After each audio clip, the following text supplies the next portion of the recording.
बिस्मिल्लाहिर्रहमानिर्रहीम नहमदुहु व नुसल्ली अला मुहम्मद रसूलुल्लाह करीम। ये प्रॉब्लम ट्रिग्नोमेट्री की है। हमको फाइंड करना है i to the power i+1। यहाँ पर हमें कुछ नहीं बताया गया कि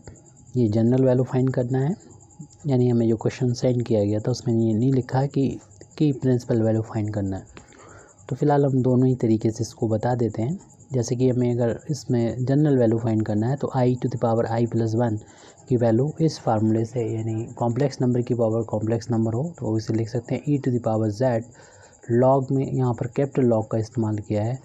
अगर ये जनरल वैल्यू है। अब प्रिंसिपल वैल्यू होती तो यहाँ पर हम स्मॉल लॉग का इस्तेमाल करते, तो इसी फार्मूले के अकॉर्डिंग हम लिखा। तो ये देखिए z तो अपनी जगह पर है z, तो इसने i+1 अपनी जगह पर रहेगा और ये जो a है वो लॉग में आ जाएगा, तो ये i जो है लॉग में आ जाएगा। ये हमने जब जनरल वैल्यू कंसीडर की है तब कैपिटल लॉग का इस्तेमाल किया है। अगर आप प्रिंसिपल वैल्यू का सवाल हो, प्रॉब्लम हो, तो स्मॉल लॉग का इस्तेमाल करें। अब यहाँ पर जनरल वैल्यू यानी लॉग को, कैपिटल लॉग को स्मॉल लॉग में लिखना है, यानी इसको कनेक्शन जो होता है जनरल वैल्यू का प्रिंसिपल वैल्यू से ये होता है कि इसमें 2n/i जोड़ना होता है। स्मॉल लॉग में लिख दिया i और 2n/i। अगर यही प्रॉब्लम आपकी प्रिंसिपल वैल्यू में हो तो आप स्मॉल लॉग लिखेंगे और n वाला जो टर्म है उसको नहीं लिखेंगे, इस तरीके से चलेगा। और इसके बाद में हम अगला टर्म में इस i को लिख सकते हैं इसमें 0 ऐड करते हुए, और i को 1 का इंटू मान सकते हैं, यहाँ नहीं लिखा तो 1 का इंटू मान सकते हैं। अगर ये जनरल वैल्यू के लिए हमने सॉल्व किया है, प्रिंसिपल वैल्यू में आपको n वाला कोई टर्म लिखना नहीं है, बाकी सब ऐसे ही चलेगा, बस स्मॉल लॉग लिखना है। अब ये है कि आप किसी भी कॉम्प्लेक्स नंबर का लॉगरिथम की वैल्यू जो होती है वो होती 1/2 लॉग को रियल पार्ट यानी x का स्क्वायर प्लस इमेजिनरी पार्ट यानी i के कोएफिशिएंट का square plus i tan inverse y/x। तो यहाँ पर x की जगह पर 0 है, y की जगह पर 1 है, तो इस फार्मूले को, आइडेंटिटी को यहाँ पर अप्लाई करेंगे। बाकी चीज़ जब ऐसे लिख देंगे, ये वैल्यू जो चल रही थी i to the power i+1 के कुल चल रही थी, और ये जो factor e to the power i+1 में था वैसे लिख दिया। फार्मूला जब अप्लाई किया, ये 1/2 लॉग 0 का स्क्वायर, यहाँ पर 0 का स्क्वायर फिर 1 का स्क्वायर, फिर i tan इनवर्स इस फार्मूले का यूज़ करते हुए इमेजिनरी पार्ट अमान रियल पार्ट दे लिखा, रियल पार्ट का स्क्वायर प्लस इमेजिनरी पार्ट का square plus i tan inverse imaginary part upon real part. और फिर यहाँ पर हमने 2 पार्ट में इसको करेंगे। अब हम यहाँ पर प्रिंसिपल वैल्यू के लिए अगर आपको करना हो तो आप इस n वाले फैक्टर को लिखेंगे नहीं, और ये रहेगा, ये रहेगा, और उसके बाद हम इसको प्रिंसिपल के लिए सॉल्व कर यहाँ पर किया था हमने। तो दोबारा से इसको बता दे रहे हैं, हालांकि डिलीट हो गया वो हमसे। तो हम यहाँ से अब प्रिंसिपल के लिए और जनरल के लिए अब इसको हम बाद में सॉल्व करके बता देंगे। ये जनरल के लिए है, प्रिंसिपल के लिए करेंगे तो स्मॉल लॉग लिखेंगे और इसमें ये नहीं लिखना होगा, और फिर इसके बाद आपको इसी तरीके से सॉल्व करना होगा। e to the power i+1 और 1/2 लॉग 0 जो हम बता चुके थे अभी, 1/2 यहाँ पर 0 का स्क्वायर 0 हो जाएगा और 1 का स्क्वायर 1, यानी लॉग 1 हो जाएगा ये, plus i tan inverse 1/0 infinity होती है और tan इनवर्स इन्फिनिटी की वैल्यू π/2 होती है। तो इसकी जगह पर हम अगले स्टेप में π/2 लिख लिया है, और log 1 की वैल्यू 0 की इक्वल होती है, तो ये 0 हो गया, सिर्फ बचा i π/2। तो ये e to the power i+1 और उसमें मल्टीप्लाई हो रहा है i π/2 का। इस i π/2 का मल्टीप्लिकेशन दोनों टर्म में करेंगे, यानी 1 में करेंगे तो i का i में इंटू करेंगे, i स्क्वायर हो जाएगा π/2, और प्लस फिर i का इंटू 1 i π/2 का 1 में इंटू करेंगे तो i π/2 इतना हो जाएगा। हम लोग जानते हैं आयोटा i जो होता है स्क्वायर रूट -1 होता है, दोनों तरफ स्क्वायर करने पर i स्क्वायर की वैल्यू -1 आ जाएगी, तो i स्क्वायर की वैल्यू -1 रखेंगे तो -1 π/2 प्लस i π/2। तो यहाँ पर हम इस आइडेंटिटी का यूज़ करेंगे कि a की पावर m प्लस a की पावर n हो तो मल्टीप्लिकेशन होने पर बेस एक बार लिखा जाएगा और पावर ऐड हो जाएगी। तो ऐसे ही इसका उल्टा अगर जाएंगे, यानी ये अगर प्लस करके लिखी पावर तो अलग अलग कर लें, यहाँ पर बेस को 2 बार लिख दें, तो ऐसे ही यहाँ पर बेस e को हमने 2 बार लिखा है और पावर को हमने अलग अलग कर दिया है, e टू द पावर -π/2 और e to the power i π/2, और e की पावर -π/2 ऐसे ही लिखा रहते हैं। यहाँ पर यूलर फार्मूले का यूज़ करें जो कि e की पावर iz बराबर होता है cos z plus i sin z। तो z की जगह पर हम देख रहे हैं कि π/2 है, तो ये आ जाएगा π/2 cos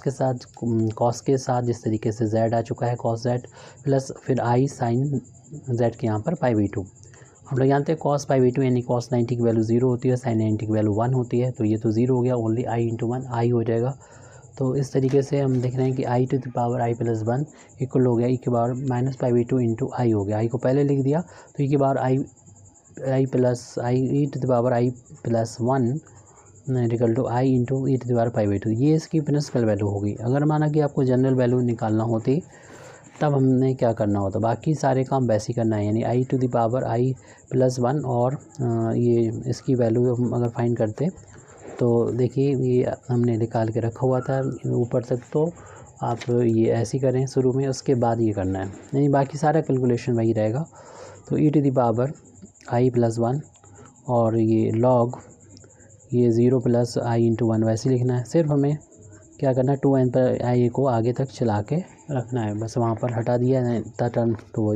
हो गई थी प्रिंसिपल वैल्यू। यहाँ पर ये जनरल वैल्यू अगर नहीं लिखी तो आप जनरल वैल्यू का ही क्वेश्चन समझ के इसे प्रॉब्लम को सॉल्व करेंगे। ऐसे ही लिख दिया हमने, इसमें फार्मूला लगाया जो अभी बताया था 1/2 लॉग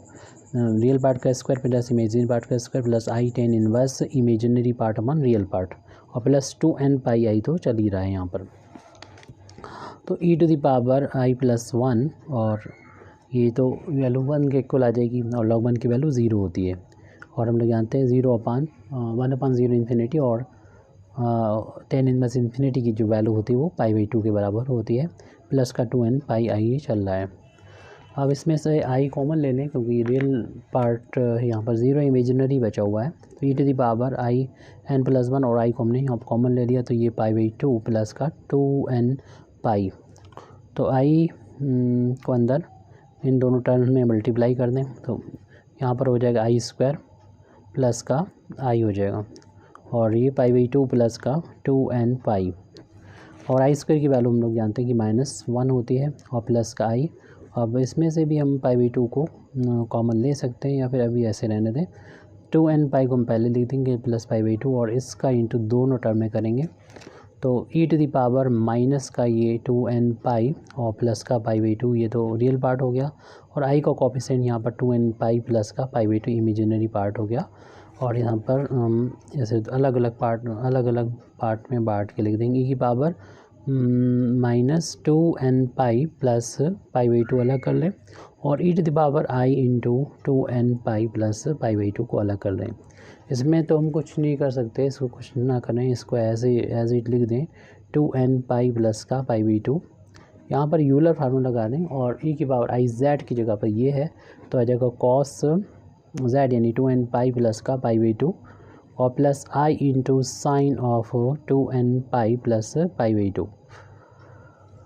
अब यहाँ पर हम लिख सकते हैं पाई बाई 2, पाई को कॉमन ले लें अगर e to the power minus तो 2n प्लस 1/2 बचेगा पाई कॉमन होने पर। यहाँ पर आपको मालूम है cos 2n pi plus pi by 2 जो होता है ओनली cos पाई बाई 2 के बराबर होता है, यानी 2 पाई का कोई भी इंडेक्स हो यहाँ पर कोई भी इंटीजर हो जिसकी वैल्यू इसके बराबर ही होगी अगर प्लस है साइन, और इसी तरीके से यहाँ पर साइन में भी 2n पाई हो तो उसे छोड़ दीजिए, ओनली साइन पाई बाई 2 लिख देंगे। अभी हम लोगों ने देखा था कि cos पाई की वैल्यू 0 थी और साइन पाई की वैल्यू 1 थी, तो ओनली ये i बचा था, तो इसमें i का मल्टीप्लिकेशन हो जाएगा तो i को हम यहाँ पर शुरू में लिख दें i e to the power minus, आप चाहे तो आप 1/2 को भी यहाँ से बाहर ले सकते हैं तो आ जाएगा यहाँ पर आ जाएगा। अगर हम 1/2 को बाहर लेंगे या हम सोच रहे हैं कि 2 को बाहर लें, अगर 1/2 को बाहर लेंगे तो 2 से इधर इंटू हो जाएगा तो ये 4n हो जाएगा और प्लस का 1 हो जाएगा क्योंकि हमने पाई यहाँ पर 2 को और बाहर ले लिया और ये वैल्यू तो आई बन गई जिसको हमने शुरू में लिख दिया। ये कंप्लीट हो चुका है। हो सकता है इस प्रॉब्लम क्वेश्चन को समझने में थोड़ी दिक्कत हो क्योंकि अलग अंदाज से हमने इसे थोड़ा सॉल्व किया है, क्योंकि यहाँ से हमें थोड़ा सा 2 पार्ट में बांटना था। एक तो हमें जो मेथड था प्रिंसिपल मेथड अगर कंसीडर करना तो हमें इस रास्ते जाना था, और यहाँ पर जनरल के लिए जो है वो दूसरा मेथड हमने इस तरीके से यूज़ किया। तो बस यही है कि आपको थोड़ा सा ये ध्यान रखना है कि प्रिंसिपल हो तो स्मॉल लॉग का इस्तेमाल करें और फिर ये लिखना नहीं है आपको, और फिर ये हमने प्रिंसिपल के लिए आल टोटल सॉल्व किया है यहाँ पर। और अगर जनरल हो तो आपको इसी तरीके से लिखना है, उसके बाद ये वाली स्टेप्स जो है यहाँ पर जैसे कि आप अभी देखा था, बाद में जो सोल्यूशन हमने किया वो जनरल के लिए ही होगा। तो थोड़ा सा फ़र्क आया, देख रहे हैं कि इसके हमारे जो आंसर है ये हमारी प्रिंसिपल वैल्यू के लिए हो गया और ये जनरल की वैल्यू के लिए जिसमें n का यूज़ होगा। n बराबर 0 अगर रख देंगे तो हमें यही प्रिंसिपल वैल्यू ही मिल जाती है। Thank you very much Indeed for listening me व आखिर दावाना अल्हम्दुलिल्लाहि रब्बिल आलमीन।